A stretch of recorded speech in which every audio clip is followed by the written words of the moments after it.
Hello guys, welcome to the comrade learning lab. Comrade learning lab में आपका स्वागत है। आज हमारे C++ के सीरीज का लेक्चर 9 है, जिसमें हम जानेंगे स्टैटिक के बारे में। स्टैटिक लोकल वेरिएबल क्या होता है, स्टैटिक मेंबर वेरिएबल क्या होता है, स्टैटिक मेंबर फंक्शन क्या होता है। उससे पहले हम जानते हैं कि स्टैटिक क्या होता है। Static means value are attach to type at compile time, यानी कि ऐसा वैल्यू जो कंपाइल टाइम अटैच हो जाए। कंपाइल टाइम बोलने का क्या मतलब है? When a variable is declare compiler automatically allocated memory for it. जब हम वेरिएबल का डिक्लेयर करते हैं तो कंपाइलर उसी समय हमारे वेरिएबल को मेमोरी एलोकेट करा देता है। उसी को हम कंपाइल टाइम मेमोरी एलोकेशन बोलते हैं या स्टैटिक मेमोरी एलोकेशन बोलते हैं। ठीक है, अब हम जानते हैं स्टैटिक लोकल वेरिएबल के बारे में कि स्टैटिक लोकल वेरिएबल क्या होता है। स्टैटिक लोकल वेरिएबल उसको हम बोलेंगे, यानी कि मान लें किसी ब्लॉक, जनरली किसी ब्लॉक या किसी फंक्शन के अंदर बनाया गया वेरिएबल जो स्टैटिक कीवर्ड से बनाया गया है, कीवर्ड की मदद से बनाया गया, कीवर्ड की हेल्प से बनाया गया वेरिएबल को हम स्टैटिक वेरिएबल बोलते हैं। ठीक है, स्टैटिक वेरिएबल का life time throughout the program होता है। उसका लाइफ टाइम मतलब कि जब तक प्रोग्राम चलेगा तब तक उसका लाइफ टाइम रहेगा। ठीक है, they are by default initialize zero. वो इनिशियलाइज क्या से होता है? जीरो से होता है। चल अब हम इसको फंक्शन के थ्रू देखते हैं, समझते हैं ये कैसे बनता है। ठीक है, अगर हम मान लीजिए कोई फंक्शन बना रहे हैं, जनरली कोई ब्लॉक के अंदर ही होता है। अभी हम लोग बात करें स्टैटिक लोकल वेरिएबल। हम एक वेरिएबल बना रहे हैं स्टैटिक कीवर्ड की मदद से। ठीक है, स्टैटिक कीवर्ड की मदद से एक वेरिएबल बना रहे हैं और एक लोकल वेरिएबल बना रहे हैं। ठीक है, ये हमारा हो जाएगा स्टैटिक वेरिएबल।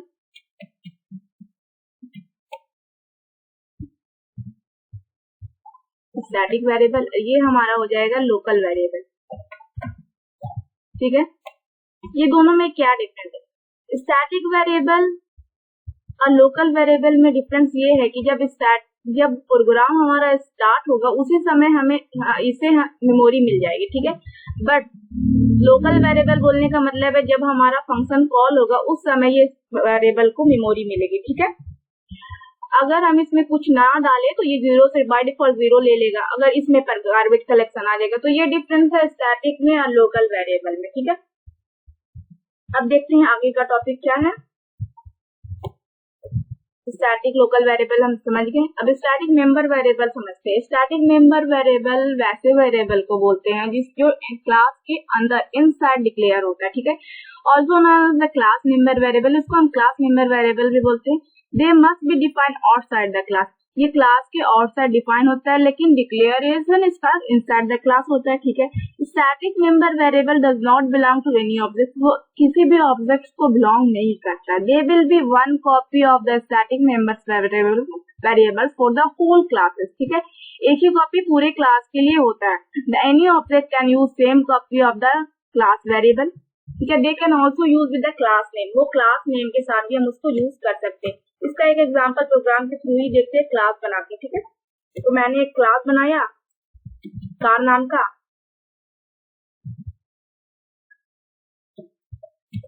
इसमें कुछ मेंबर फंक्शन बनाए,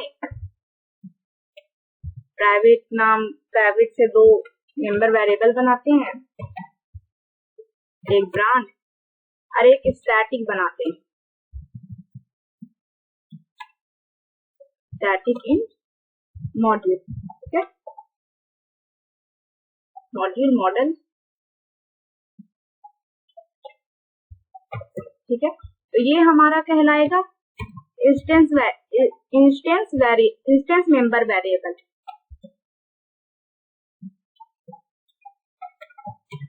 member variable, instance member variable वैसे वेरिएबल को कहते हैं जो कि ऑब्जेक्ट्स को बिलोंग करता है, but static member variable objects को बिलोंग नहीं करता है।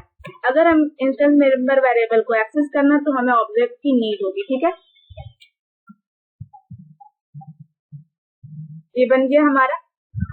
अब एक फंक्शन बनाते हैं पब्लिक। ठीक है, हमें इसे बाहर से एक्सेस करना है, इसलिए पब्लिक एक्सेस स्पेसिफायर लगाएं, वाइड फंक्शन। ठीक है,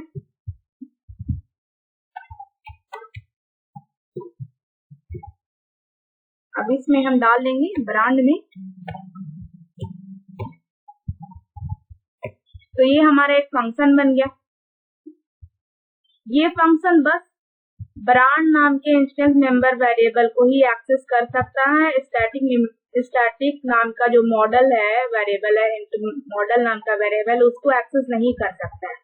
ठीक है, स्टैटिक मेंबर, अगर स्टैटिक मेंबर वेरिएबल हम बना रहे हैं, इसका डिक्लेरेशन अभी बताए हैं कि इनसाइड द क्लास होता है, पर डिफिनेशन उसका आउटसाइड द क्लास होता है।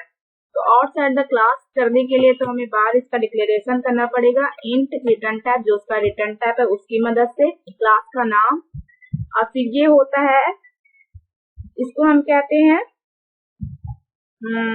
मेंबरशिप लेवल, या फिर मेंबरशिप लेवल इसको कहते हैं। इसकी मदद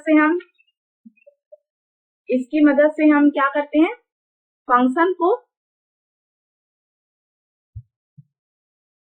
फंक्शन को नहीं, किसी भी वेरिएबल, स्टैटिक वेरिएबल को हम क्या कर सकते हैं, कॉल कर सकते हैं, डिफाइन कर सकते हैं किसी भी स्टैटिक वेरिएबल को। स्कोप रेजोल्यूशन ऑपरेटर भी इसे कहा जाता है। ये जो है स्कोप रेजोल्यूशन ऑपरेटर या मेंबरशिप लेवल, और इसकी मदद से हम क्या कर सकते हैं, किसी भी स्टैटिक वेरिएबल को एक्सेस कर सकते हैं, इसमें वैल्यू डाल सकते हैं ऐसे। ठीक है, तो हम ऐसे करके बिना ऑब्जेक्ट की मदद से, बिना किसी के मदद से इसे हम एक्सेस कर सकते हैं, कॉल कर सकते हैं। अगर हम फिर वाइड मेन की बॉडी बनाएंगे,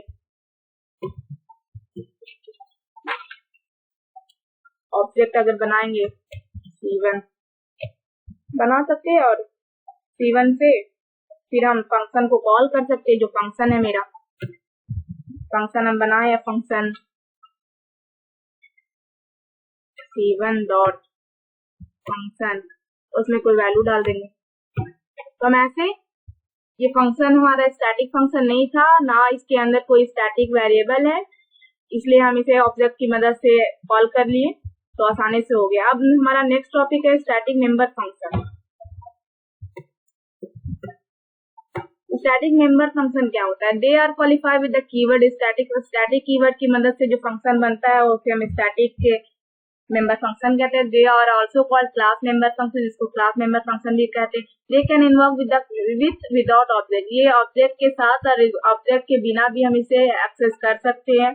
दे can only access static member of the class, ये क्या कर सकता है, static member of the class को ही एक्सेस कर सकता है। ठीक है, तो इसके लिए भी एक कोडिंग अगर देखना है तो देख सकते हैं। अगर दूसरा फंक्शन अगर हम बनाए कि ये इसे कैसे हम एक्सेस करें, ये मॉडल जो है नाम का मेरा फंक्शन बना हुआ, ये मॉडल है जो ये स्टैटिक है, तो ये with the help of function, with the help of object हम कैसे इसे एक्सेस कर सके। तो इसके लिए भी हमें एक फंक्शन बनाना होगा, जो कि फंक्शन हमारा होगा स्टैटिक।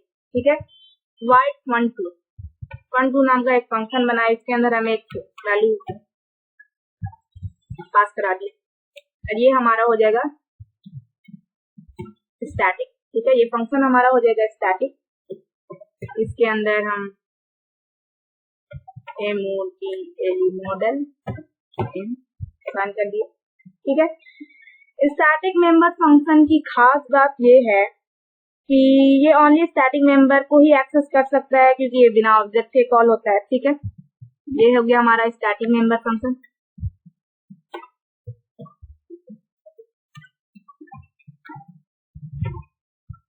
ठीक है, तो अगर हमें इसे कॉल करना है तो बिना ऑब्जेक्ट के भी हम इसे कॉल कर सकते हैं। कैसे, तो वही स्कोप रेजोल्यूशन ऑपरेटर का यूज करके उसमें वैल्यू डाल के with the help of class name के। ठीक है, class scope resolution operator function 2, उसमें वैल्यू पास कर दिए 7। ठीक है, तो ये हमारा फंक्शन ऐसा हुआ कि बिना ऑब्जेक्ट्स के class, with the help of class name, with the help of scope resolution operator, membership level, scope resolution operator इसको बोलते हैं, या मेंबरशिप लेवल भी बोलते हैं इसको। विद द हेल्प ऑफ ऐसे हम स्टैटिक मेंबर फंक्शन को कॉल कर सकते हो। और स्टैटिक मेंबर फंक्शन इस खास बात यही अभी बताएं कि ये सिर्फ स्टैटिक मेंबर को ही एक्सेस कर सकता है, ये बिना ऑब्जेक्ट्स के कॉल कर सकता है। ठीक है, आई होप आपको ये वीडियो पसंद आया हो। अगर प्लीज कोई भी डाउट हो, कोई भी अगर आप लोग को कंफ्यूजन हो तो कमेंट सेक्शन में कमेंट कर सकते हैं। Thanks for watching. Please subscribe and like our channel and also share. Have a nice day.